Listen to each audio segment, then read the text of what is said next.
Hi guys, David from RV Wholesalers with another versus video. Today we're going to talk about whether or not you need a brake control.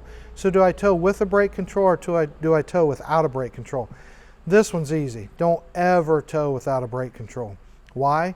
Your vehicle brakes in your tow vehicle were made to stop your tow vehicle. They're not made to stop your RV.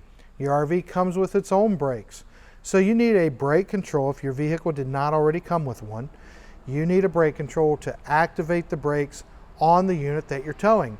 You don't want to tow without a brake control.